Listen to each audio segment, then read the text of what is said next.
여러분, 새벽 이시에 배를 쥐어뜯는 고통에 잠에서 깨본 적 있으신가요? 만약 내 목숨이 경각에 달린 그 순간, 세상에서 가장 믿었던 남편이 수술비 300만 원이 아깝다며 등을 돌린다면 어떨 것 같으세요? 오늘 이야기는 한 여자가 자신을 올가매던 지긋지긋한 현실을 어떻게 깨부수고 나와 새로운 인생을 찾게 되었는지에 대한 통쾌하고도 가슴 찡한 이야기입니다. 끝까지 보시면 아마 많은 생각이 드실 거예요. 새벽 2시 17분. 끔찍한 고통에 눈을 떴을 때 제 이마는 온통 식은땀으로 젖어 있었습니다. 평소처럼 은근히 아픈 게 아니었어요. 마치 녹슨 가위로 오른쪽 아랫배를 헤집는 듯한 시간이 갈수록 더 지독해지는 통증이었죠. 남편 강혁의 코 고는 소리에 침대 협탁 위 유리잔이 윙윙 울릴 정도였습니다. 저는 남편의 팔을 흔들었어요. 강혁 씨, 목소리가 힘없이 떨려 나왔습니다. 나 병원 좀 데려다 줘요. 그는 몸을 뒤척여 저를 등지고 누웠습니다. 목구멍에서 웅얼거리는 소리가 들렸어요. 또 아파? 저번 달에 검사했잖아. 의사가 괜찮다며. 이번엔 달라요. 저는 그의 잠옷을 붙잡았습니다. 제 식은땀에 옷자락이 축축하게 젖어들었죠. 너무 아파요. 맹장염일지도 몰라요. 유난 떨기는 그가 벌떡 몸을 일으켰습니다. 침대 스탠드 불빛이 눈을 찔러 저도 모르게 눈을 찡그렸죠. 어머니가 당신 운동 부족이래. 맨날 사무실에 처박혀서 설계 도면만 그리니까 기혈이 막혀서 그런 거라고. 아침까지 참아. 지금 응급실 가면 얼마나 비싼 줄 알아? 통증이 파도처럼 밀려왔습니다. 저는 침대 끝에 웅크리다 그만 바닥으로 굴러떨어졌고 무릎이 마룻바닥에 부딪히며 쿵 소리를 냈습니다. 강혁은 욕설을 내뱉더니 마지못해 이불을 걷어찼습니다. 알았어, 병원 가. 가서 또 별것도 아닌 걸로 돈만 날리지 마. 그는 느릿느릿 옷을 입기 시작했습니다. 양말을 찾고 핸드폰을 뒤적여 시간을 확인하고 고통에 허리를 활처럼 휘고 있는 저는 마치 길을 막는 가구라도 되는 것 같았죠. 저는 벽을 짚고 일어섰습니다. 한 걸음 한 걸음이 칼날 위를 걷는 것 같았어요. 거실의 괴종시계가 3번 울렸습니다. 텅 빈 집안에 울리는 소리가 유난히 공허하게 들려왔습니다. 엘리베이터 안에서 그는 숫자 버튼을 노려보며 중얼거렸습니다. 검사비 50만 원 넘으면 어머니한테 뭐라고 말씀드리지. 저는 차가운 벽에 기댄 채 대꾸할 기력도 없었습니다. 결혼 4년, 그의 연봉은 5천만 원에서 3억으로 올랐지만 그의 월급 통장은 단 하루도 제 손에 머문 적이 없었습니다. 월급날이면 어김없이 시어머니가 찾아와 웃으며 말했죠. 엄마가 너희 돈 잘 모아줄게. 그러고는 그 카드를 모라니 수노인 자신의 비단 주머니에 쏙 집어넣었습니다. 지난달 제 생일 5년이나 써서 디자인 파일 하나 여는데도 버벅거리는 노트북을 바꾸고 싶다고 강혁에게 말했지만 그는 머리를 극적이며 말했습니다. 어머니가 연말까지 5억 모아서 우리 차부터 바꿔주신대. 노트북은 그냥 좀 더 써. 저는 그의 핸드폰에 떠있는 시어머니께 사드린 금팔찌 주문 내역을 봤습니다. 주문 금액 뒤에는 0이 6개나 붙어 있었죠. 갑자기 목이 꽉 막히는 기분이었습니다. 택시가 응급실 앞에 멈춰 섰습니다. 미터기에는 1만 5천 원이 찍혀 있었죠. 강혁은 돈을 내며 투덜거렸습니다. 이럴 줄 알았으면 그냥 스쿠터 타고 오는 건데. 분류 데스크의 간호사는 창백한 제 얼굴을 보더니 곧장 저를 응급처치실로 밀어넣었습니다. 급성 맹장염이네요. 빨리 보호자분 서명 받으세요. 그는 아직도 접수처 직원과 실랑이를 벌이고 있었습니다. 일반 진료는 안 되나요? 전문의는 2만 원이나 더 비싸잖아요. 간호사의 부축을 받아 침대에 누웠을 때 복도에서 그가 통화하는 소리가 들렸습니다. 엄마, 미나가 병원인데 맹장염인가 봐. 네, 아직 얼마 나올지는. 응급실의 불빛은 눈이 시리도록 밝았습니다. 의사가 초음파 사진을 들고 들어와 펜으로 종이를 톡톡 두드렸습니다. 골맞네요. 당장 수술해야 합니다. 더 지체하면 터져요. 보호자분 어디 계세요? 동의서에 서명하고 수술 보증금 300만 원부터 내세요. 강혁이 전화를 끊고 들어왔습니다. 그는 하얗게 질린 손가락을 비비꼬며 말했습니다. 미나야, 어머니가 집안돈 전부 투자 상품에 넣어놔서 지금 뺄 수가 없대. 혹시 내 후배한테 좀 빌릴 수 있을까? 걔 얼마 전에 보너스 받았다며. 고통에 눈앞이 캄캄해지는 순간 작년 겨울이 떠올랐습니다. 독감으로 39도까지 열이 올랐을 때도 지금처럼 침대에서 끙끙 앓고 있었죠. 강혁은 옆에서 게임을 하고 있었고 시어머니는 거실에서 TV를 보고 있었습니다. 문 하나를 사이에 두고 누구 하나 들어와 괜찮냐고 묻지 않았습니다. 결국 혼자 기어 나와 약국으로 가다 빙판길에 넘어졌고 바지가 반쯤 젖은 채로 집에 돌아왔을 때 그들은 다음날 어느 백화점에 가서 시동생 패딩을 사줄지 의논하고 있었습니다. 강혁 씨, 저는 그의 손목을 붙잡았습니다. 손톱이 살을 파고들 것 같았죠. 당신 이번 달 성과금 나왔어요? 그의 눈빛이 흔들렸습니다. 나왔는데 어머니가 도련님 집살 계약금의 보태라고 이미 가져가셨어. 도련님 만나는 아가씨 쪽에서 집은 꼭 현금으로 해오라고 했대. 응급실 문이 열리고 간호사가 수술 동의서를 들고 들어왔습니다. 클립보드에 끼워진 펜이 흔들리며 제 눈을 어지럽혔습니다. 보호자분, 서두르세요. 환자분 심박수가 떨어지고 있습니다. 강혁의 핸드폰이 다시 울렸습니다. 이번엔 스피커폰으로 받았죠. 시어머니의 목소리가 바늘처럼 날아와 꽂혔습니다. 무슨 수술이 300만 원이나 해? 병원에서 바가지 씌우는 거 아니야? 그냥 좀 참으라고 해. 나도 강혁이 낳을 때 집에서 혼자 낳았어. 제가 유별나게 엄살 떠는 거야. 저는 강혁을 쳐다봤습니다. 그는 핸드폰을 귀에서 조금 떼었을 뿐, 입술만 달싹일 뿐, 아무 말도 하지 못했습니다. 통증이 갑자기 흐릿해졌습니다. 마음속에서 무언가 산산조각 나는 소리가 들렸죠. 몸의 고통보다 더 사무치는 아픔이었습니다. 간호사가 세 번째로 재촉했을 때 저는 동의서를 낚아채 떨리는 손으로 제 이름을 적었습니다. 펜 끝이 종이를 찢을 듯 날카로웠습니다. 그 사람한테 빌릴 필요 없어요. 저는 강혁에게 말했습니다. 마치 남의 이야기를 하듯 목소리는 담담했죠. 나 돈 있어요. 그는 제자리에 얼어붙은 채 제가 간호사에게 이끌려 수술실로 들어가는 것을 멍하니 바라봤습니다. 마치 제가 링거줄을 타고 들어올 때 저는 천장의 무늬를 보며 생각했습니다. 아, 어떤 것들은 진작에 깨어났어야 했다고. 눈을 떴을 때 목구멍은 손뭉치를 삼킨 듯 뻑뻑했습니다. 심박 측정기에 삑삑 소리가 규칙적으로 울렸고 창밖은 희미하게 밝아오고 있었습니다. 벌써 다음 날 새벽이었죠. 강혁은 침대 옆에 엎드려 자고 있었습니다.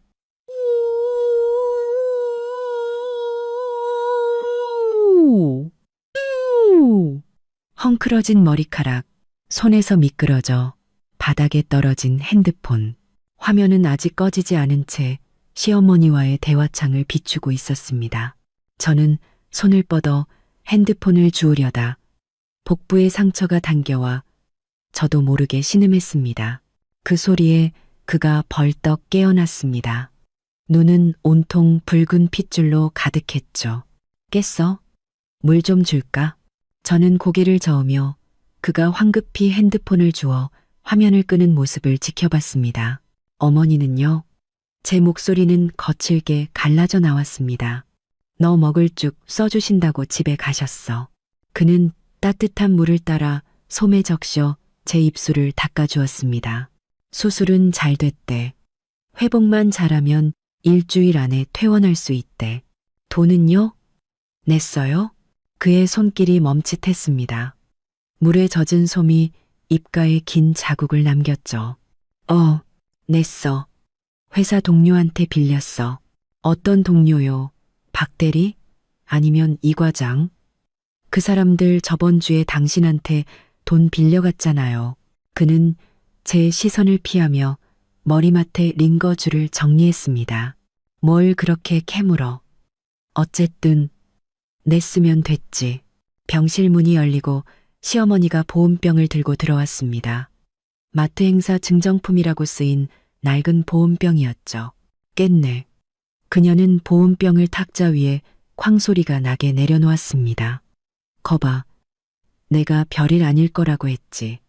괜히 300만 원만 날렸네. 엄마, 강혁이 황급히 그녀를 말렸습니다. 의사 선생님이 조금만 늦었으면 위험했대요. 의사 말을 믿니? 시어머니는 강혁을 쏘아붙이고는 저를 향해 말했습니다. 예, 미나야. 내가 너한테 뭐라고 하는 게 아니라 여자가 살림을 잘해야지. 넌 평소에 그림 도구 산다고 돈을 물쓰듯 쓰잖아. 붓 하나에 몇만 원씩 하는 걸 사더니 꼴 좋다. 아파도 병원 갈 돈이 없어서 강혁이가 빚까지 지게 만들고 저는 그녀가 입고 있는 새 캐시미어 코트를 보았습니다. 지난주 백화점에서 봤던 120만 원짜리 태그가 붙어 있던 바로 그 코트였죠. 어머님, 저는 이불을 걷고 몸을 일으키려 했습니다. 강혁이 황급히 저를 부축했죠. 강혁 씨 월급 4년 동안 합치면 10억은 넘겠죠? 그녀의 얼굴이 순간 굳어졌습니다. 코트 주머니 속에 손이 주먹을 쥐는 게 보였죠. 그 돈은 다 너희들 주려고 모아두는 거야. 나중에 애 낳고 더 큰 집으로 이사 가려면 돈이 얼마나 많이 드는데. 돈 버는 게 쉬운 줄 알아? 우리 강혁이가 매일 술상무 노릇하느라 위가 다 망가졌어. 다 이 집안을 위해서 그런 거 아니야. 이 집안을 위해서요? 아니면 도련님을 위해서요? 저는 손등에 반창고를 떼어냈습니다. 도련님 지난달에 차 뽑았잖아요. 8천만 원짜리. 그거 강혁 씨 성과급으로 사준 거 아니에요? 시어머니는 갑자기 목소리를 높였습니다. 너 지금 무슨 소리 하는 거야? 강혁이는 형이야. 동생 좀 도와주는 게 당연하지. 내가 옛날에 어떻게든 돈 구해서 제 대학 공부 안 시켰으면 지금의 강혁이가 있었겠어? 이제 출세했으면 집에 보답해야지. 병실의 다른 환자 가족들이 저희 쪽을 쳐다봤습니다. 강혁의 얼굴은 시뻘겋게 달아올랐죠. 엄마, 제발 그만해요. 여긴 병원이잖아요. 내가 왜 말을 못해. 그녀는 강혁의 손을 뿌리치고 제 코앞까지 다가와 소리쳤습니다. 내가 처음부터 알아봤어. 넌 우리 집 돈 보고 결혼한 거야. 결혼할 때 해온 혼수. 그거 우리 강혁이 한 달 월급도 안 되는 거였잖아. 근데 이제 와서 병원비 300만 원도 자기 돈 쓰기 아까워서 집안 돈을 쓰겠다고? 제 돈이요?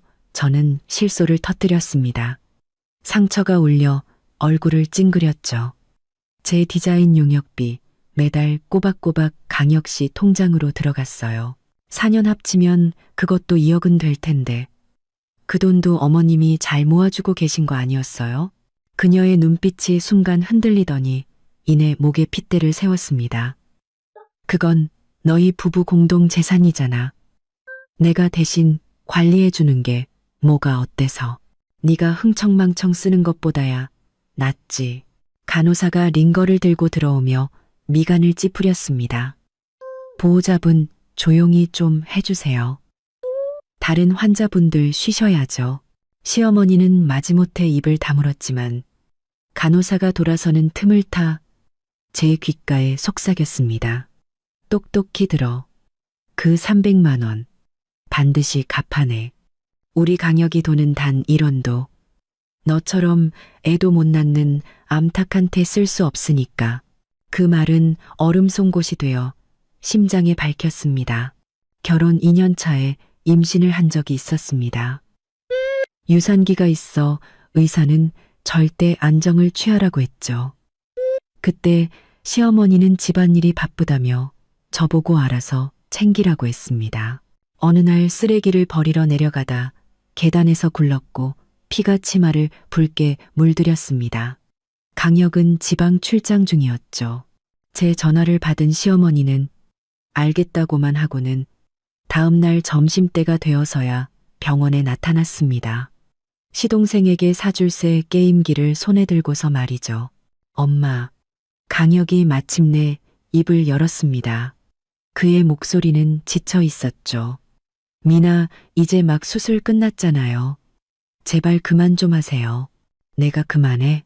시어머니는 갑자기 탁자 위에 보온병을 집어 던졌습니다. 바닥에 죽이 쏟아지고 밥알 몇 개가 제 이불 위로 튀었습니다. 난 다 널 위해서 이러는 거야. 저 여자는 속이 시커매서 언젠가 내 돈 다 들고 도망갈려니라고. 저는 바닥에 파편을 줍는 강혁을 보았습니다. 그의 동작은 망설이고 있었고 눈빛은 흔들리고 있었죠. 그는 늘 그랬습니다. 저와 시어머니 사이에서 중재자인 척했지만 단 한 번도 진심으로 제 편이 되어준 적은 없었습니다. 심박 측정기에 삑삑 소리가 갑자기 빨라졌습니다. 간호사가 달려와 혈압을 쟀죠. 어머, 혈압이 왜 이렇게 높아요? 시어머니는 간호사에게 등 떠밀려 복도로 쫓겨나면서도 소리쳤습니다. 쇼하고 있네. 일부러 저러는 게 뻔해. 강혁은 침대 옆에 서서 어쩔 줄 몰라 하며 손만 비비고 있었습니다. 저는 눈을 감았습니다. 무언가 완전히 끊어지는 느낌이었습니다. 상처의 통증이 아니었습니다. 심장에서부터 온몸으로 퍼져나가는 차가운 냉기였습니다. 강혁 씨, 제가 눈을 떴을 때 목소리는 이상할 정도로 차분했습니다. 동료한테 빌렸다는 300만 원 갚으세요. 그가 멍하니 서 있었습니다. 제 카드로요. 저는 은행카드 비밀번호를 말했습니다. 우리의 결혼기념일이었죠. 그는 한참을 망설이다 핸드폰을 들어 돈을 이체했습니다.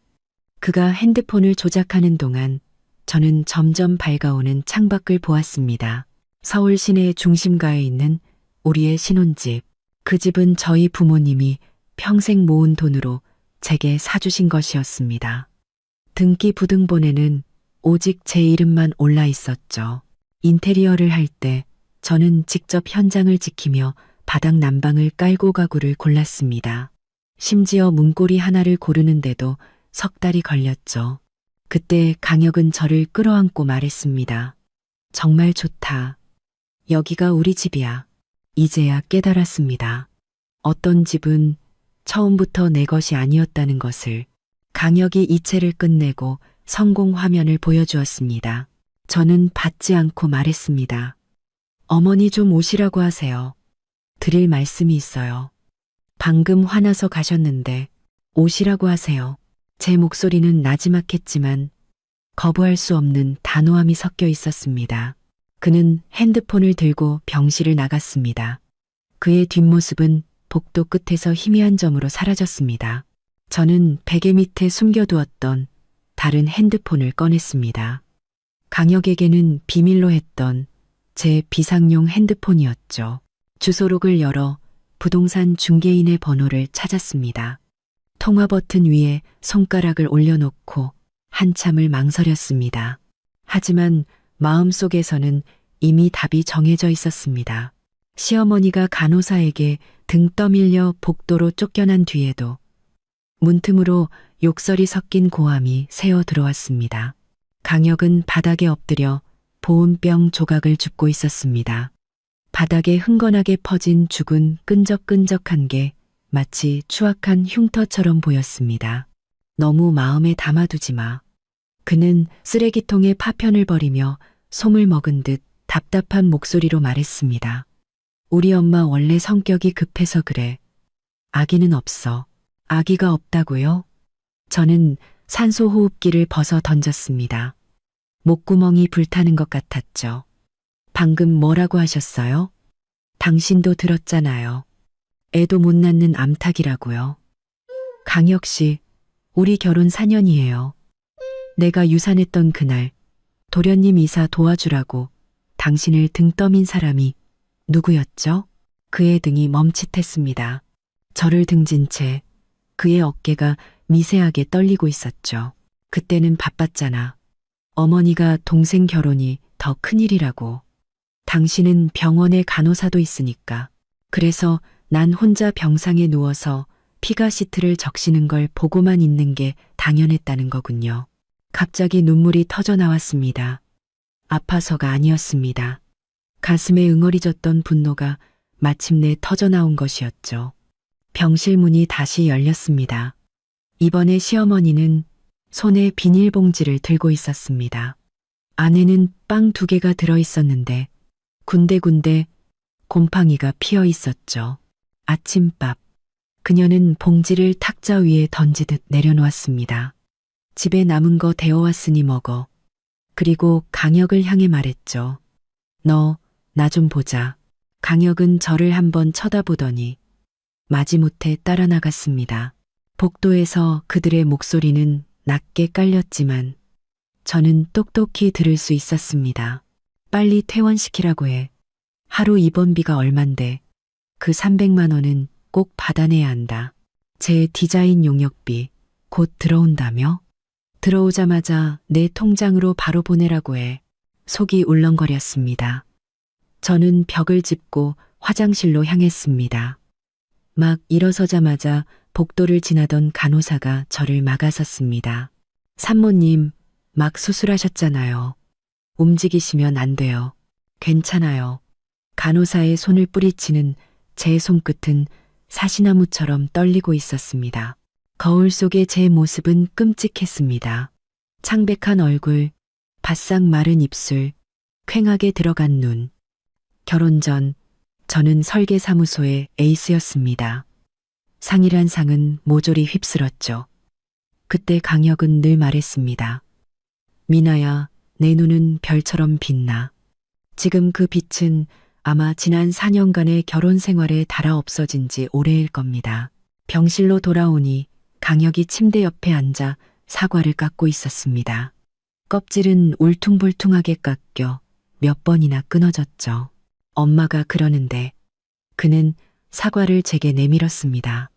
몸 좀 괜찮아지면 바로 퇴원해서 집에서 요양하는 게 낫겠대. 또 뭐라고 하시던가요? 저는 사과를 받지 않았습니다. 아니, 별 말씀 안 하셨어. 그는 사과를 제 입이 아닌 자기 입으로 가져가 우물거리며 말했습니다. 화내지 말래. 그냥 돈이 아까워서 그러신 거래. 돈이 아까워서요? 아니면 당신 아들 돈이 아까워서요? 저는 그의 손에 들린 사과를 노려봤습니다. 강혁 씨, 당신 혹시 계산해 본 적 있어요? 이 4년 동안 당신이 제게 생활비를 얼마나 줬는지. 관리비도 제가 냈고 공과금도 제가 냈어요. 심지어 당신이 지금 입고 있는 셔츠도 지난달에 제가 사준 거예요. 그가 벌떡 일어섰습니다. 사과가 바닥에 떨어져 굴러갔죠. 도대체 나한테 원하는 게 뭐야? 우리 엄마랑 잘잘못이라도 따지자는 거야. 우리 엄마야. 날 낳고 길러주신 분이라고. 잘잘못을 따지자는 게 아니에요. 저는 그의 눈을 똑바로 쳐다보며 또박또박 말했습니다. 그냥 알고 싶어요. 당신 마음속에 나는 대체 뭐였는지. 그가 입을 열었지만 아무 말도 하지 못했습니다. 그때 제 핸드폰이 울렸습니다. 후배인 지아였습니다. 선배님, 프로젝트 인센티브 입금됐어요. 1억 2천만 원. 선배님 계좌로 바로 보내드렸어요. 아, 그리고 김 이사님이 언제 복귀 가능하시냐고 여쭤보시던데요. 클라이언트가 엄청 재촉한대요. 알았어, 고마워. 전화를 끊자 강혁의 눈이 반짝 빛났습니다. 인센티브 들어왔어? 그는 손을 비비며 말했습니다. 그럼 그 300만 원 갚고 남은 돈은 어머니 좀 드리자. 뭘 드려요? 제가 그의 말을 끊었습니다. 도련님, 게임기 사드리게요? 아니면 어머님 금팔찌라도 사드리게요? 그의 얼굴이 시뻘겋게 달아올랐습니다. 미나야, 너 왜 이렇게 변했어? 온몸에 가시가 돋쳤잖아. 제가 어떻게 변했는데요? 저는 실소를 터뜨렸습니다. 웃는 순간 상처가 다시 욱신거렸죠. 어머님 말씀대로 돈이나 밝히는 여자가 됐나요? 아니면 애도 못 낳는 암탉이 됐나요? 어느새 시어머니가 다시 병실로 들어와 있었습니다. 그녀의 손에는 강혁의 핸드폰이 들려 있었고 화면에는 제 통장 잔고 1억 2천만 원이 선명하게 찍혀 있었습니다. 그녀는 눈을 동그랗게 뜨고 제 핸드폰을 낚아채려 했습니다. 이렇게 많은 돈을 숨겨놓고 아프다고 쇼를 해. 강혁아, 너 똑똑히 봐. 이게 네가 그렇게 감싸고도는 착한 마누라의 실체야. 그건 제 프로젝트 인센티브예요. 저는 핸드폰을 품에 안았습니다. 그녀의 손톱이 제 팔을 핥혀 붉은 자국을 남겼죠. 내 인센티브? 그녀는 코웃음을 쳤습니다. 결혼했으면 다 공동재산이야. 내 아들이 힘들게 돈 벌어다 주는데 넌 뒤로 비자금이나 숨겨. 당장 그 돈 내 통장으로 안 옮겨놓으면 이 일 그냥 안 넘어가. 그녀는 제 팔을 잡고 문 밖으로 끌어내려 했습니다. 저는 고통에 비명을 질렀고 간호사가 달려와 우리를 떼어놓았습니다. 지금 뭐 하시는 거예요? 환자분 이제 막 수술하셨다고요. 내가 내 며느리 가르치는데 당신이 무슨 상관이야. 시어머니가 다시 달려들려 하자 강혁이 필사적으로 그녀를 끌어안았습니다. 엄마, 제발 그만해요. 자꾸 이러시면 저 경찰에 신고할 거예요. 강혁의 목소리는 떨리고 있었습니다. 시어머니에게 그가 언성을 높인 것은 이번이 처음이었죠. 시어머니는 순간 멍해지더니 이내 바닥에 주저앉아 통곡하기 시작했습니다. 내가 저런 배은망덕한 놈을 낳았지. 마누라 얻더니 애미는 안중에도 없구나. 내가 살아서 뭐해. 그녀는 허벅지를 치며 울부짖었고 순식간에 구경꾼들이 몰려들었습니다. 몇몇은 핸드폰으로 이 광경을 찍고 있었죠. 강혁의 얼굴은 종이장처럼 하얗게 질렸습니다. 그는 제게 다가와 애원했습니다. 미나야, 미안해. 우리 엄마가 그냥 노망이 나서 그래. 저는 붉게 충혈된 그의 눈을 보며 문득 깊은 피로감을 느꼈습니다. 지난 4년간의 세월이 영화처럼 머릿속을 스쳐 지나갔습니다. 매달 꼬박꼬박 월급 통장을 걷어가던 시어머니, 시도 때도 없이 돈을 빌리러 오던 시동생, 그리고 그 사이에서 늘 조금만 참아라고 말하던 강혁. 강혁 씨. 저는 그의 손을 뿌리쳤습니다. 목소리는 무서울 정도로 차분했죠. 당신 어머니 말씀이 맞아요. 그 돈 공동재산이죠. 하지만 이 집은 아니에요. 그는 제 말의 의미를 알아듣지 못한 채 계속해서 미안하다고 중얼거렸습니다. 저는 침대로 돌아가 누워 눈을 감았습니다. 마음 한구석이 완전히 얼어붙는 것 같았습니다. 품 안에서 핸드폰이 진동했습니다. 지아가 보낸 메시지였죠. 선배님, 제가 뭐 도와드릴 일이라도 있을까요? 저는 화면에 괜찮아라고 2글자를 쳤습니다. 하지만 괜찮지 않다는 걸 알고 있었습니다. 어떤 것들은 시어머니가 병실에 쳐들어와 내 코앞에서 애도 못 낳는 암탉이라고 소리치던 그 순간 이미 산산조각 나버렸다는 것을. 복도에서는 시어머니의 울음소리가 그치지 않았습니다. 그 소리는 무딘 칼날처럼 우리 사이에 남은 마지막 정마저 베어내고 있었습니다. 저는 몸을 돌려 창밖의 햇살이 병실 안으로 스며드는 것을 바라봤습니다. 햇살은 바닥에 쏟아진 죽 자국 위에 내려앉았습니다. 그 끈적끈적한 얼룩이 꼭 이 결혼 생활의 모습 같았습니다. 역겹도록 더럽고 지긋지긋하게 얽혀있는, 이제는 깨끗하게 치워버릴 때가 되었습니다. 어머니가 병실에 도착한 것은 점심때였습니다. 보온병을 들고 병실 문 앞에 섰을 때 저는 침대에 기대 앉아 설계 도면을 보고 있었죠. 강혁은 구석에 쭈그려 앉아 핸드폰 게임을 하고 있었고 시어머니는 의자에 앉아 해바라기 씨를 까먹고 있었습니다. 바닥은 온통 껍질투성이었죠. 엄마, 제 목소리가 잠겨 나왔습니다. 어머니의 머리카락에는 아직 밀가루가 묻어 있었습니다. 아마 칼국수 가게의 반죽을 막 끝내고 오신 모양이었습니다. 이게 다 어떻게 된 일이니? 어머니는 보온병을 탁자 위에 내려놓고 바닥에 난장판을 훑어본 뒤 제 손등의 링거 자국에 시선을 멈췄습니다. 어머니의 눈가가 금세 붉어졌죠. 지아가 전화했더라. 수술했다며. 왜 진작 말 안 했어? 걱정하실까 봐요. 저는 차마 어머니의 눈을 볼 수 없어 고개를 돌렸습니다. 결혼할 때 어머니는 말했습니다. 속상한 일 있으면 언제든 집으로 오라고. 저는 늘 잘 지내요라고만 대답했죠. 지금 생각하니 좋은 소식만 전하려 했던 제 말들이 어머니의 마음을 얼마나 아프게 찔렀을까요? 시어머니가 벌떡 일어나더니 바닥에 해바라기 씨 껍질을 발로 쓱쓱 밀어냈습니다. 사부인 오셨어요? 미나, 쟤 별것도 아닌 걸로 호들갑 떨어서 입원하는 바람에 괜히 300만 원만 날렸지 뭐예요. 어머니는 그녀를 본체도 하지 않고 보온병을 열었습니다. 안에는 노란 기름이 뜬 좁쌀죽이 들어있었죠. 4시간 동안 푹 끓였어. 좀 먹어. 죽을 뜨는 어머니의 손이 떨리고 있었습니다.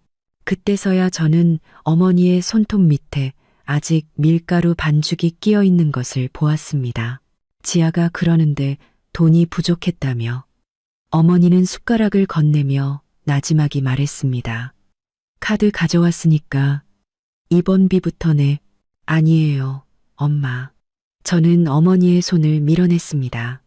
제 인센티브 들어왔어요. 내 돈은 내 돈이지. 어머니는 제 손에 카드를 쥐어주었습니다. 카드는 아직 어머니의 온기로 따뜻했습니다.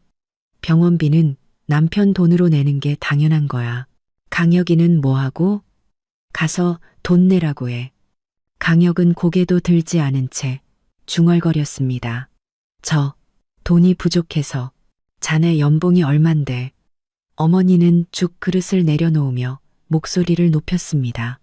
지아한테 다 들었어. 연봉이 3억이라며? 4년이면 10억은 넘게 벌었을 텐데. 입원비 300만 원이 없다는 게 말이 돼? 시어머니가 벌떡 일어섰습니다. 사부인, 지금 무슨 말씀을 하시는 거예요? 우리 집 돈은 애들 나중에 학비 대주려고 모아두는 거예요. 사부인처럼 칼국수 가게에 돈 다 쏟아붓는 집안이랑은 다르다고요. 내 돈은 내가 땀 흘려번 깨끗한 돈이야. 어머니는 탁자를 쾅 내리쳤습니다. 보온병 뚜껑이 튕겨나갔죠. 내 딸은 당신 집에서 소처럼 일만 하다가 아파도 제 돈으로 병원 신세 지는데 당신들은 내 사위 돈으로 아들 차 사주고 집 사주고. 지금 그게 할 소리야? 병실은 순간 찬물을 끼얹은 듯 조용해졌습니다. 다른 환자들이 모두 저희 쪽을 쳐다보고 있었죠. 어머니는 바닥에 해바라기 씨 껍질을 가리켰습니다. 아픈 내 딸 병실에서 해바라기 씨나 까먹고 애도 못 낳는다고 구박하고 당신이 어른 자격이나 있어? 시어머니는 말문이 막혔는지 강혁을 가리켰습니다. 너 봐라. 내 마누라 엄마 태도 좀 보라고. 내 태도가 어때서? 어머니는 시어머니보다 키는 작았지만 그 기세는 누구보다 당당했습니다. 내 딸 결혼할 때 내가 해준 집이 당신 내 집보다 비싸고 좋아. 내 딸이 매달 버는 돈이 당신 아들 성과급보다 많아. 내 딸이 당신 내 그깟 돈에 눈독 들일 것 같아? 엄마, 장모님, 제발 그만들 하세요. 강혁이 마침내 일어섰습니다. 난 안 싸워. 어머니는 그의 눈을 똑바로 쳐다봤습니다. 난 그냥 자네한테 묻고 싶은 거야. 내가 자네한테 내 딸을 맡긴 건 이렇게 구박받으라고 보낸 게 아니었네. 내 딸 유산했을 때 자네 어디 있었나? 밤늦게까지 야근할 때 어디 있었고, 이렇게 아파서 누워있을 때 또 어디 있었냐고. 강혁의 얼굴은 종이장처럼 하얗게 질렸습니다.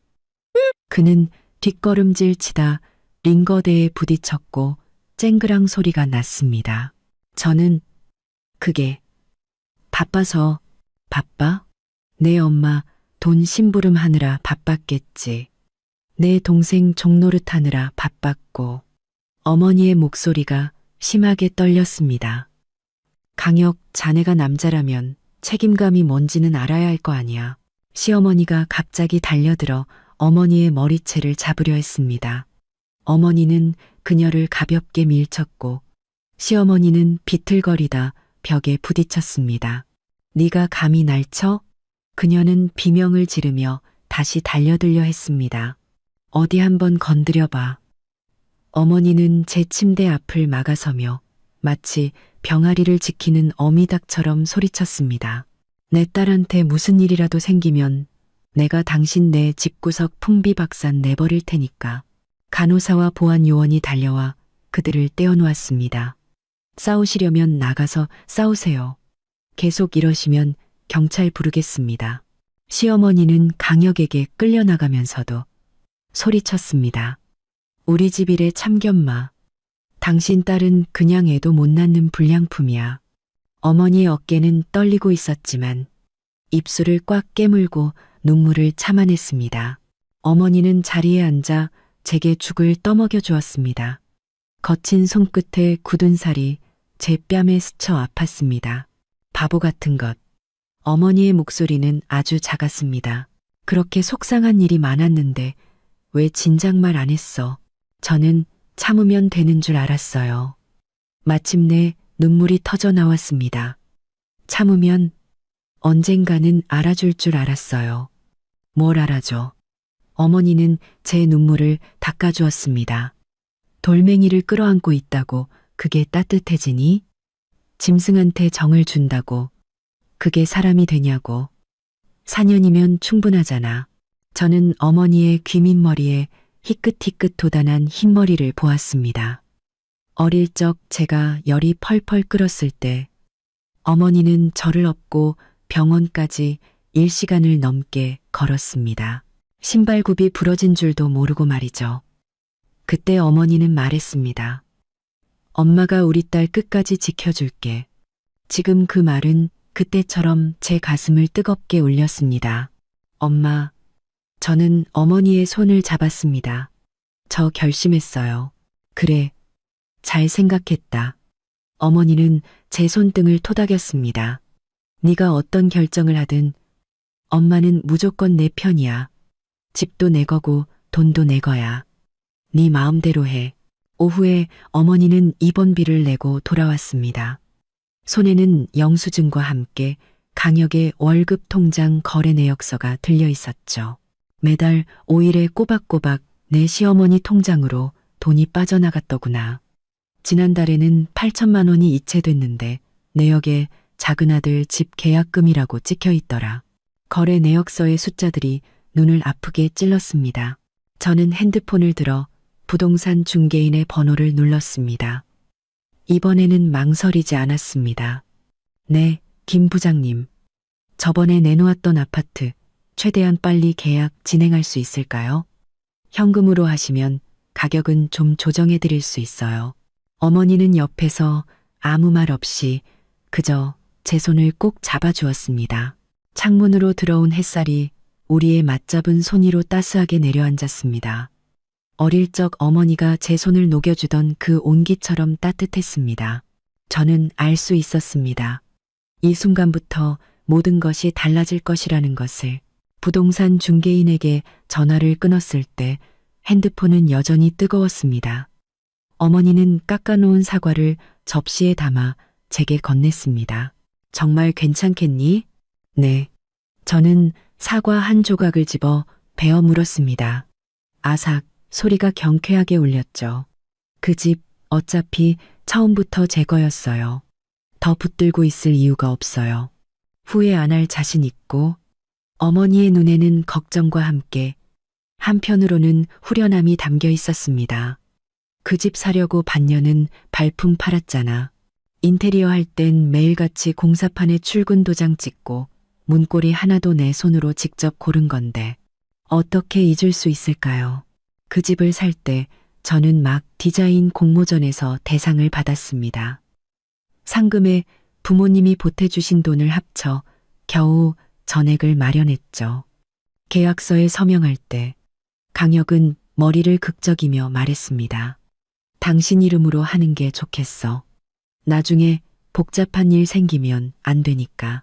그때는 그가 참 속 깊다고 생각했습니다. 이제야 알겠습니다. 그는 아마 처음부터 시어머니의 속셈을 알고 있었을 겁니다. 자기 이름으로 올렸다가는 그 집이 고스란히 시동생에게 넘어갈까봐 두려웠던 거겠죠. 인테리어를 할 때 저는 서재에 통유리창을 달았습니다. 창가에 앉아 도면을 그리는 제 모습을 상상했죠. 거실 소파는 때가 잘 안 타는 연회색으로 골랐습니다. 친구들을 초대하기에 좋을 것 같았죠. 베란다 한쪽에는 다육이를 키울 작은 공간도 마련했습니다. 지금 그곳은 시어머니가 가져온 낡은 상자들로 가득 차 있습니다. 안에는 시동생이 입던 낡은 옷과 그녀가 버리지 못하는 이 빠진 그릇들이 들어 있었죠. 엄마, 저는 먹던 사과를 쓰레기통에 던졌습니다. 어떤 것들은 버려야 할 때 버려야 해요. 오후 3시, 김 부장님이 새 구매자와 함께 집을 보러 왔습니다. 제가 문을 열었을 때 강혁은 소파에 앉아 시어머니와 통화 중이었습니다. 우리를 보자 황급히 전화를 끊었죠. 지금 뭐 하는 거예요? 집 보러 왔는데요. 저는 몸을 비켜 그들을 안으로 들였습니다. 저희 집 팔았어요. 당신 미쳤어. 그가 달려와 문을 닫으려 했지만 김 부장님이 그를 막아섰습니다. 선생님, 이건 집주인의 정당한 권리입니다. 당신은 누군데? 내가 이 사람 남편이야. 강혁의 목소리가 찢어지듯 갈라졌습니다. 이 집 우리 신혼집이라고. 마음대로 팔 수 없어. 등기부등본에는 서민아 씨 이름만 단독으로 기재되어 있습니다. 김 부장님은 핸드폰을 꺼내 등기 정보를 보여주었습니다. 법적으로 서민아 씨는 이 집을 단독으로 처분할 권리가 있습니다. 집을 보러 온 젊은 부부는 거실 통유리창을 만지며 감탄했습니다. 채광, 정말 좋네요. 딱 우리가 원하던 집이에요. 강혁은 갑자기 그들에게 달려가 소리쳤습니다. 나가요. 누가 마음대로 들어오래. 이 집 안 판다고. 강혁 씨, 제가 그의 팔을 붙잡았습니다. 그의 힘은 무서울 정도로 강했죠. 이제 그만 좀 해요. 내가 뭘. 그는 제 손을 뿌리쳤습니다. 그의 눈은 핏발이 서 있었죠. 여긴 우리 집이야. 당신 마음대로 팔아버리면 날 뭘로 보는 거야. 집? 저는 실소를 터뜨렸습니다. 상처가 다시 욱신거렸죠. 여기가 언제부터 우리 집이었는데요? 당신 어머니가 도련님 물건으로 온 집안을 창고로 만들고 당신 동생이 여자친구 데려와 우리 침실에서 자고 나갔을 때도 당신 어머니는 가족끼리 뭘 그러냐고 했잖아요. 이게 집이에요? 젊은 부부는 난처한 표정으로 문가에 서 있었습니다. 김 부장님이 중재에 나섰죠. 저희가 잠시 자리를 비켜드릴까요? 아니요, 그럴 필요 없어요. 저는 거실 중앙으로 걸어 나갔습니다. 이 집은 180제곱미터. 남양의 통풍이 잘 되고 지하철역 바로 앞입니다. 근처에 명문학교도 3곳이나 있고요. 매매가 15억에 내놨는데 현금으로 하시면 2천만 원 더 깎아드릴 수 있어요. 여자분의 눈이 반짝였습니다. 가격이 괜찮네요. 혹시 침실도 좀 볼 수 있을까요? 그럼요. 저는 그들을 안으로 안내했습니다. 강혁은 마치 그 자리에 못 박힌 듯 우리의 뒷모습을 보며 입술만 파르르 떨 뿐이었습니다. 안방의 옷장 문은 열려 있었습니다.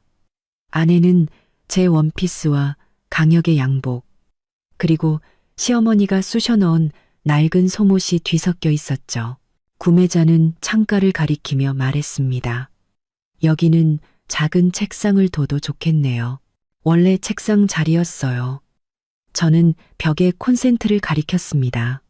컴퓨터랑 스탠드 쓰기 편하시라고 일부러 6개나 만들었죠.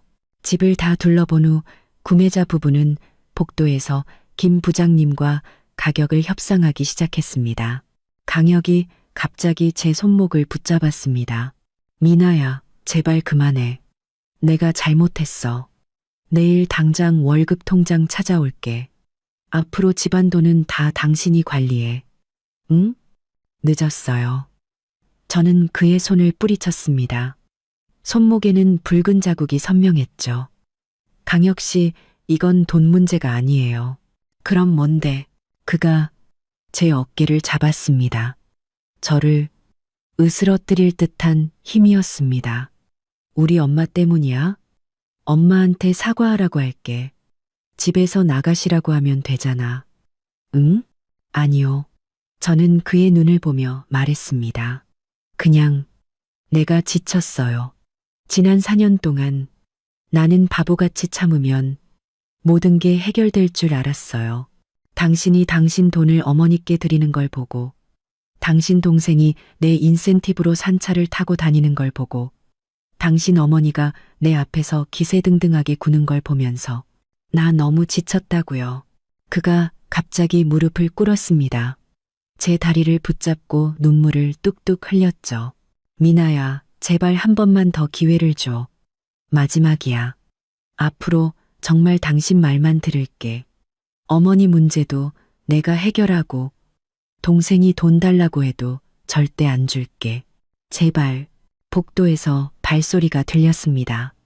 구매자 부부와 김 부장님이 돌아온 것이었죠.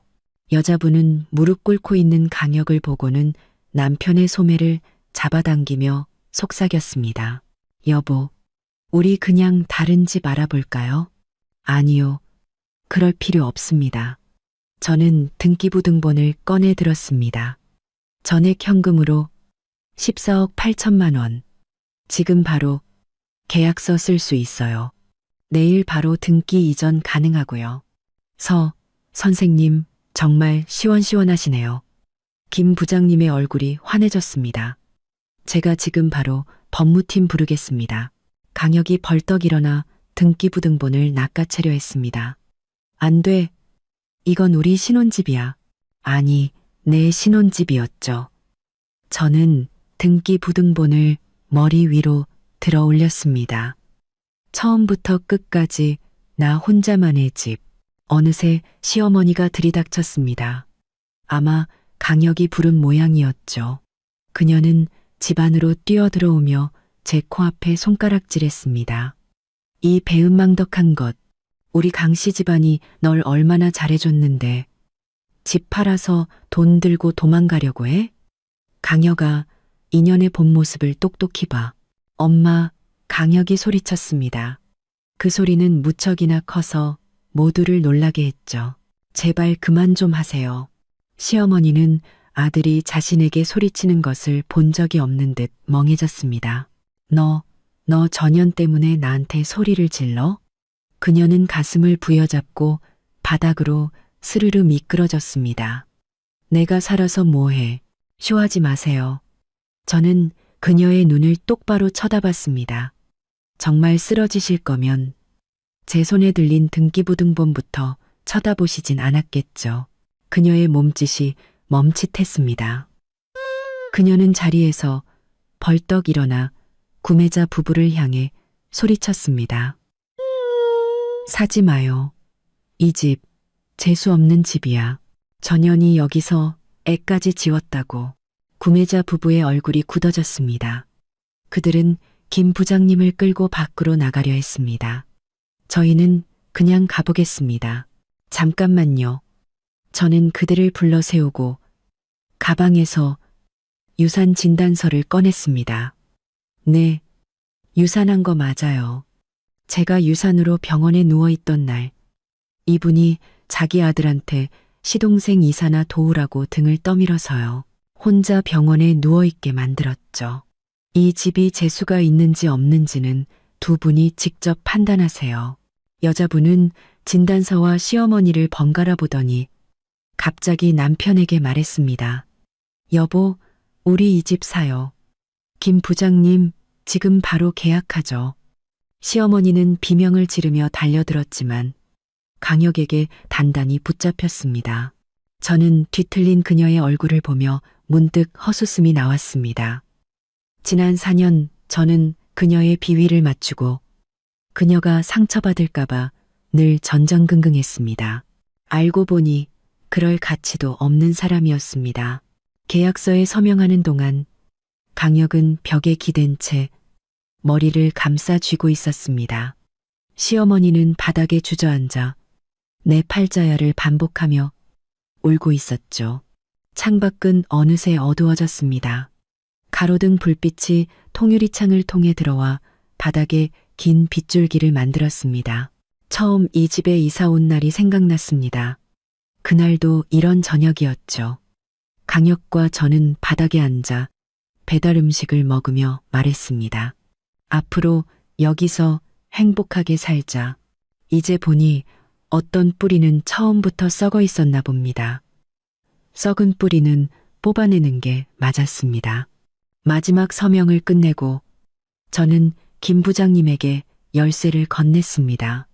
내일 등기 이전 끝나면 안에 있는 짐들 좀 치워주세요.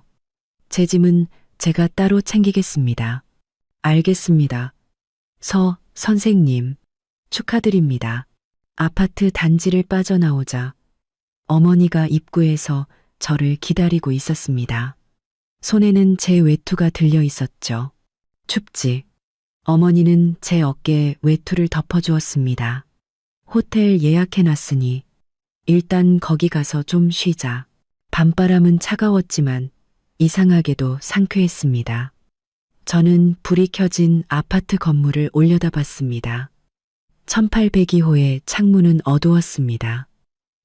아마 강혁과 시어머니는 아직도 그 안에서 싸우고 있겠죠. 엄마, 저는 어머니의 팔짱을 꼈습니다. 내일 우리 맛있는 거 먹으러 가요. 엄마가 가고 싶어 했던 그 한정식집 있잖아요. 그래. 어머니는 제 손을 토닥였습니다. 밥 먹고 엄마가 새 옷도 사줄게. 가로등이 우리의 그림자를 길게 늘어뜨렸습니다. 두 그림자는 서로에게 꼭 붙어 있었죠. 저는 알 수 있었습니다. 오늘부터 저는 더 이상 뒤돌아볼 필요가 없다는 것을. 다음 날 아침 7시 알람 소리에 눈을 떴을 때 어머니는 이미 아침 식사를 준비해 놓으셨습니다. 김이 모락모락 나는 콩나물국과 따뜻한 밥, 이거 먹고 구청 가자. 김 부장님이 8시 반부터 업무 시작한다고 하더라. 미리 가서 기다리자. 저는 밥 한 숟갈을 떠 입에 넣었습니다. 따뜻한 국물이 속을 데워주었죠. 강혁 씨네 식구들이 와서 행패 부리면 어떡하죠? 걱정 마. 어머니는 손을 닦으며 가방에서 녹음기를 꺼내 보였습니다. 이거 챙겨왔어. 와서 소란 피우면 다 녹음해서 바로 경찰에 신고해버릴 거야. 밖으로 나서자 아파트 단지의 은행잎이 바닥에 수북이 쌓여 있었습니다. 발을 내디딜 때마다 바스락 소리가 났죠. 어머니는 제 팔짱을 끼고 예순을 바라보는 나이라고는 믿기지 않을 만큼 경쾌하게 걸었습니다. 이 일 다 끝나면 우리 제주도 가자. 너 옛날부터 제주도 가고 싶어 했잖아. 좋아요. 저는 웃었습니다. 4년 동안 가슴을 짓누르던 돌덩이가 조금씩 부서지는 기분이었습니다. 구청 앞에는 이미 긴 줄이 늘어서 있었습니다. 김 부장님과 구매자 부부는 먼저 와서 기다리고 있었죠. 서 선생님 오셨어요? 여자분은 손에 과일 바구니를 들고 있었습니다. 몸보신하시라고 좀 사왔어요. 감사합니다. 과일을 받아드니 마음이 따뜻해졌습니다. 어제 계약할 때 그녀는 제게 조용히 말했습니다. 저도 예전에 지독한 시댁 때문에 고생했어요. 이혼하고 나니 지금은 훨씬 행복해요. 세상에는 내 아픔을 알아주는 사람도 있다는 사실이 새삼 위로가 되었습니다. 8시 반 문이 열리고 번호표를 뽑으려는 순간 등 뒤에서 날카로운 비명이 들려왔습니다. 안 돼. 그 집 못 팔아. 우리 집이야. 돌아보니 시어머니가 강혁에게 붙들린 채 이쪽으로 달려오고 있었습니다. 헝클어진 머리카락, 먼지 묻은 코트. 아마 집에서부터 쫓아온 모양이었습니다. 엄마, 제발 그만해요. 강혁은 얼굴이 시뻘개진 채 그녀를 문 밖으로 끌어내려 했습니다. 내가 왜 그만해. 그녀는 강혁의 손을 뿌리치고 저를 향해 손가락질했습니다. 전현이 집 팔면 우린 어디서 살아. 내 동생 다음 달에 결혼해야 하는데 그 집이 원래 걔 신혼집이었어야 한다고. 주변 사람들이 모두 걸음을 멈추고 저희를 쳐다봤습니다. 몇몇은 핸드폰으로 영상을 찍고 있었죠. 김 부장님이 제 앞을 막아서며 말했습니다. 어머님 등기부등본상 이 집은 서민아 씨 단독 소유입니다. 처분 권한은 서민아 씨에게 있습니다. 권한은 무슨 놈의 권한? 시어머니는 바닥에 주저앉아 허벅지를 치기 시작했습니다. 내 아들이랑 4년을 살았으면 이 집도 반은 우리 거야. 저건 사기꾼이야. 사기꾼. 보안 요원이 다가와 말했습니다. 여기서 이러시면 안 됩니다. 계속 소란 피우시면 업무방해로 신고하겠습니다. 어디 한번 해봐. 시어머니는 벌떡 일어나 보안 요원의 뺨을 때리려 했습니다. 엄마. 강혁이 필사적으로 그녀를 끌어안았습니다. 제발, 제발 그만해요. 그의 목소리는 떨리고 있었고 이마에는 식은땀이 송골송골 맺혀 있었습니다. 저는 그들을 무시하고 김 부장님을 따라 창구로 향했습니다. 서류에 서명할 때 펜끝이 종이에 닿는 순간 잠시 망설였습니다. 그 집에는 웃음도 있었습니다. 처음 이사했을 때 강혁은 거실에 빔 프로젝터를 설치했고 우리는 소파에 누워 밤늦도록 영화를 봤습니다. 한 번은 제가 야근하고 늦게 들어온 날 그는 저를 위해 라면을 끓여놓고 기다렸습니다. 면은 퉁퉁 불어 있었지만 국물은 따뜻했죠. 하지만 그보다 더 많은 상처가 있었습니다. 시어머니는 제 설계 도면을 냄비 받침으로 썼고 시동생은 제 물감으로 벽에 낙서를 했습니다. 그리고 강혁은 늘 조금만 참아라고 말했죠. 그 희미한 온기는 지긋지긋한 일상에 닳아 없어진 지 오래였습니다.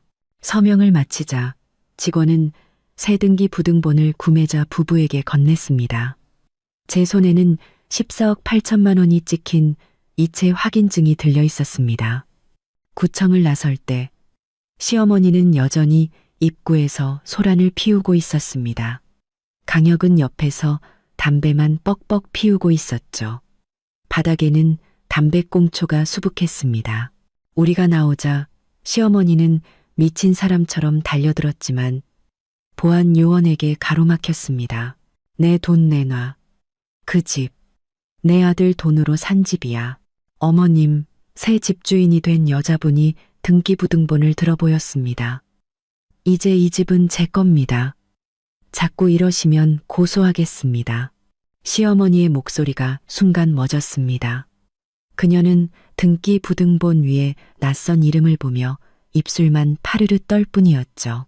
강혁이 일어나 제게 다가왔습니다. 그의 눈은 핏발로 가득했죠. 미나야, 그 돈 조금만 나눠주면 안 될까? 우리 엄마가. 나눠줘요? 저는 그를 쳐다봤습니다. 나눠줘서 당신 동생 집 사주고 당신 어머니 금팔찌라도 사드리게요? 그의 얼굴이 하얗게 질렸습니다. 아니, 그냥 어머니 지내실 작은 방이라도 하나 얻게. 그건 당신이 알아서 할 일이죠. 저는 이체 확인증을 가방에 넣었습니다. 오늘부로 우리는 완전히 끝이에요. 어머니가 제 손을 잡고 지하철역으로 향했습니다. 등 뒤로 시어머니의 울음소리와 강혁의 한숨소리가 들려왔습니다. 지하철역으로 걸어가며 저는 강혁에게 메시지를 보냈습니다. 우리 이혼해요.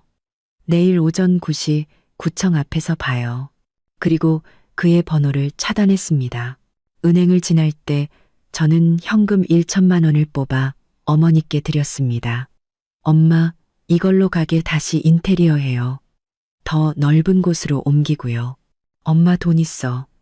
어머니는 돈을 다시 제게 밀어 넣었습니다. 내 돈은 너를 위해 써. 그 사람들한테서 멀리 떨어진 좋은 집부터 구해.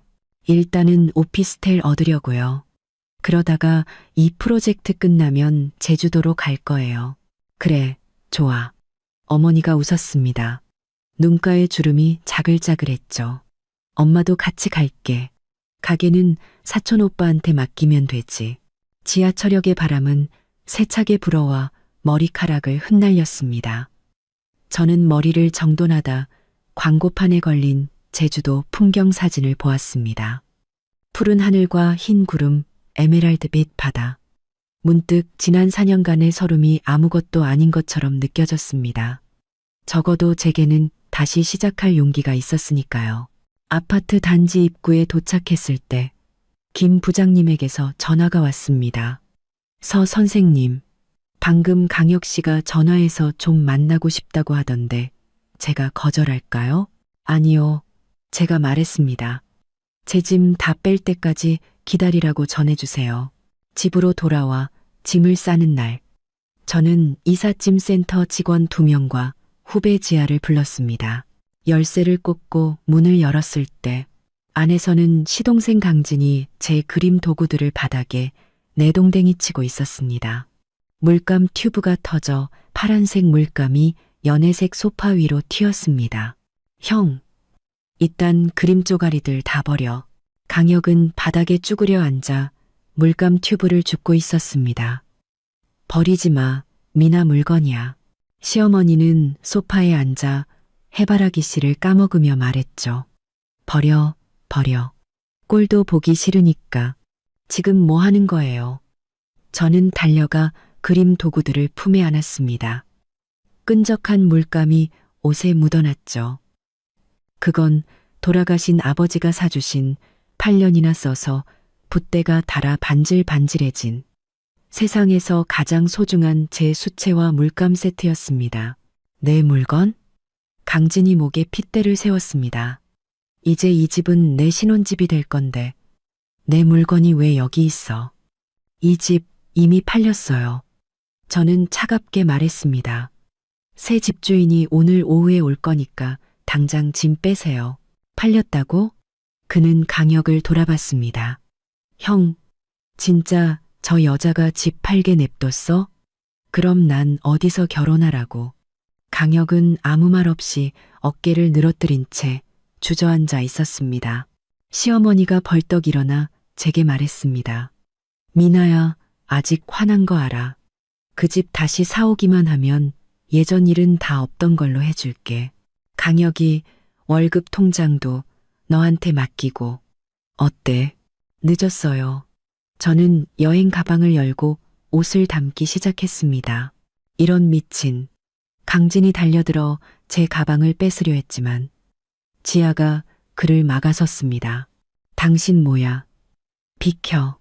그가 지아를 밀쳤고 지아는 비틀거리다 벽에 부딪혔습니다. 경찰에 신고했어요.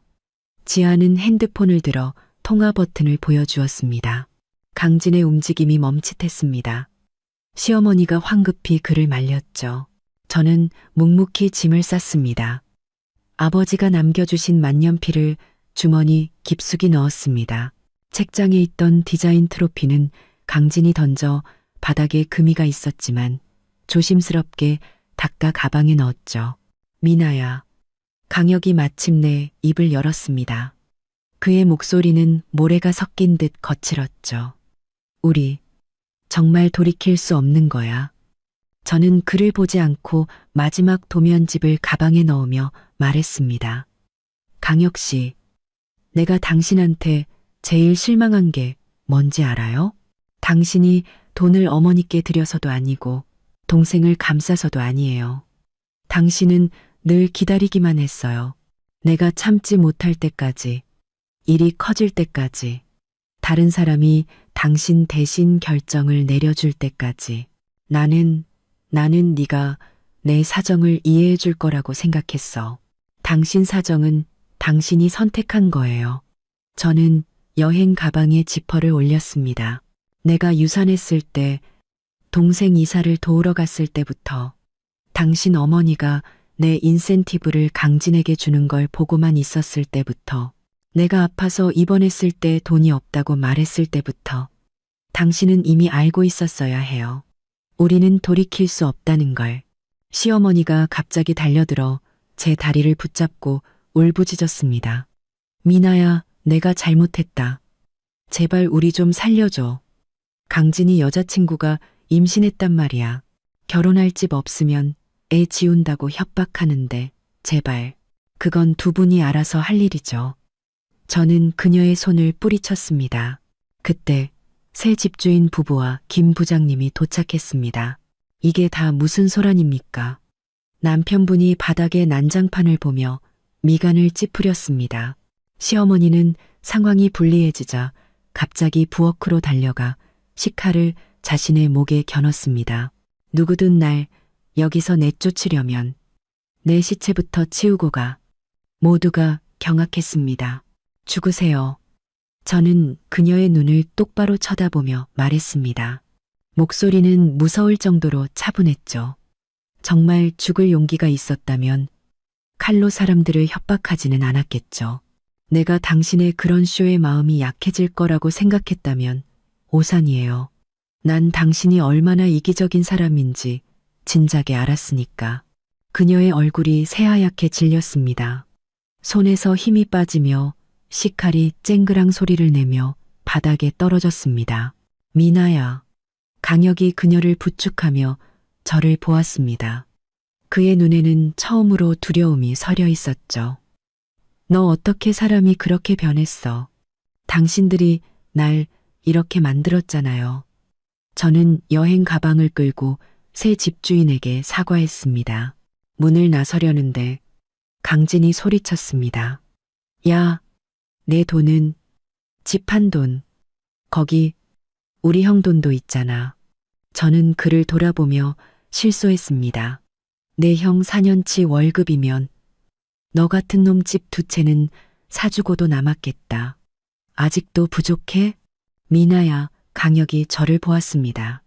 그의 눈에는 눈물이 그렁그렁했죠. 몸조심해. 저는 아무 말 없이 여행 가방을 끌고 복도를 나섰습니다. 밖은 햇살이 눈부셨습니다. 지아가 제 팔짱을 끼며 말했죠. 선배님, 이제 다 끝났어요. 이삿짐을 옮긴 다음 날, 지아는 새 집주인이 이삿짐 센터와 열쇠 수리공을 불러 집을 비우고 있다고 전해주었습니다. 그녀가 보낸 영상 속에는 시어머니가 문틀을 붙잡고 울부짖고, 강진은 낡은 장롱을 붙들고 버티고, 강혁은 베란다에서 담배만 피우고 있었습니다. 결국 경찰까지 출동했대요. 지아의 목소리 너머로 소란스러운 소리가 들렸습니다. 그들은 결국 쓰레기처럼 아파트 입구 쓰레기장 옆으로 쫓겨났다고 했습니다. 그날 저녁 지역 뉴스에 그들의 모습이 나왔습니다. 시어머니는 카메라를 향해 악독한 며느리가 내 집을 뺏고 돈을 들고 도망갔다며 울부짖었고, 강진은 저 여자는 사기꾼이라고 소리쳤습니다. 강혁은 고개를 숙인 채 어머니께 죄송하다는 말만 반복했죠. 하지만 뉴스는 이웃 주민들의 증언도 함께 내보냈습니다. 저 할머니 평소에도 며느리 험담하고 다니고 남의 택배도 훔쳐가던 사람이에요. 그날 밤 강혁은 이게 네가 원하던 결과야 라는 메시지와 함께 낡은 담요를 덮고 벤치에 웅크리고 있는 가족 사진을 보내왔습니다. 저는 사진을 삭제하고 그의 번호를 차단했습니다. 그가 원하는 것은 동정이었겠지만 제가 원하는 것은 그들과의 완전한 단절이었습니다. 다음 날 아침 비가 내렸습니다. 아파트 단지 앞을 지나다 그들이 수레에 낡은 살림살이를 싣고 어디론가 향하는 것을 보았습니다. 강진은 여자친구와 헤어졌다며 강혁에게 소리치고 있었고 시어머니는 헌옷을 팔기 위해 폐지 줍는 노인과 실랑이를 벌이고 있었죠. 그들은 저를 발견하고 달려와 돈을 빌려달라고 애원했지만 저는 옆에 있던 노숙인에게 아침 식사를 건네고는 말없이 돌아섰습니다. 그날 오후 변호사에게서 이혼 서류가 준비되었다는 연락을 받았습니다. 다음 날 아침 9시 구청 앞에서 강혁을 만났습니다. 그는 낡은 사진 몇 장을 내밀며 다시 시작하자고 애원했습니다. 미나야, 내가 잘못했어. 월급 통장도 찾아왔고 엄마랑도 이제 연 끊을게. 제발 다시 시작하자. 다시 시작하자고요? 저는 그의 손목에 채워진 제가 사준 낡은 시계를 보았습니다. 어디서부터요? 당신이 월급 통장을 어머니께 맡겼을 때부터, 아니면 내가 유산했을 때 당신이 동생 이사를 도우러 갔을 때부터. 강혁 씨, 어떤 일은 돌이킬 수가 없는 거예요. 이혼 서류에 서명을 하고 붉은색 이혼 증명서를 받아들었을 때 강혁은 작은 상자 하나를 건넸습니다. 안에는 제가 처음 선물했던 낡은 은반지가 들어있었죠. 버리세요. 저는 상자를 그의 손에 다시 쥐어주었습니다. 이제 소용없어요. 그는 그 자리에 주저앉아 오열했습니다. 저는 어머니의 손을 잡고 그곳을 떠났습니다. 뒤돌아보지 않았습니다. 지난 4년은 길고 긴 악몽과 같았습니다. 이제 그 꿈에서 깨어날 시간이었습니다. 택시 안에서 저는 그가 보낸 마지막 문자, 미안하다, 행복해라를 삭제하고 그의 모든 연락처를 차단했습니다. 그리고 길가의 꽃집에 들러 해바라기 한 다발을 샀습니다. 햇살을 향해 활짝 핀 노란 꽃잎을 보니 비로소 마음이 환해지는 것 같았습니다. 이혼 후 저는 제주도의 작은 민박을 열었습니다. 처음에는 모든 것이 낯설고 힘들었지만 어머니와 함께 힘을 합쳐 하나씩 꾸려나갔습니다.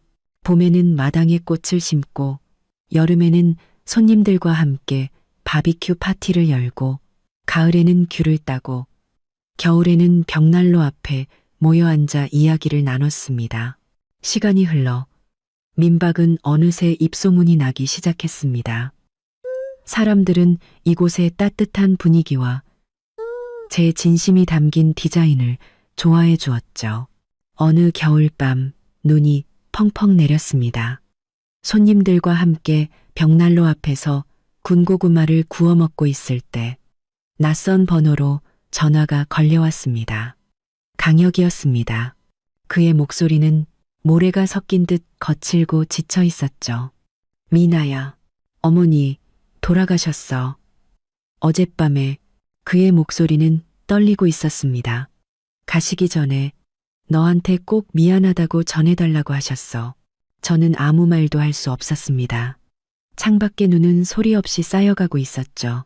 나 이제 남쪽으로 가.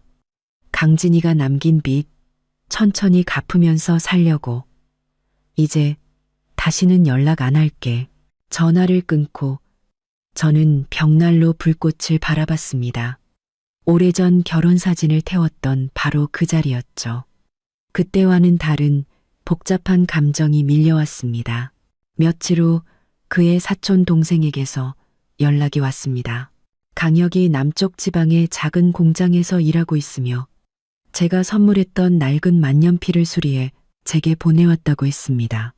만년필과 함께 작은 쪽지가 있었습니다. 미안했다. 행복해라. 저는 만년필을 서랍 깊숙이 넣었습니다. 어떤 기억은 그저 묻어두는 것으로 충분했습니다. 시간은 계속 흘렀습니다. 민박은 점점 더 자리를 잡았고 저는 새로운 프로젝트를 맡아 바쁜 나날을 보냈습니다. 어머니는 동네 할머니들과 함께 뜨개질을 배우며 즐거워하셨죠. 제주도의 겨울이 지나고 봄이 왔습니다. 마당에 유채꽃이 활짝 피었을 때 저는 마당에 새로 들인 그네에 앉아 있었습니다. 따스한 햇살 아래 바다에서 불어오는 바람을 맞으며 저는 비로소 깨달았습니다. 지긋지긋했던 과거는 이제 정말로 과거가 되었다는 것을. 상처는 아물었고 남은 것은 앞으로 나아갈 힘뿐이었습니다. 어머니가 갓 쪄낸 쑥버무리를 들고 마당으로 나왔습니다. 미나야, 이리 와서 이거 좀 먹어봐. 저는 그네에서 내려와 어머니 곁으로 갔습니다. 따뜻한 쑥 향기가 코끝을 스쳤습니다. 저 멀리 푸른 바다가 햇살에 반짝이고 있었습니다. 저는 마침내 저만의 맑게 갠 하늘을 찾았습니다. 그리고 그 하늘 아래 사랑하는 사람과 함께 행복하게 살아갈 것입니다.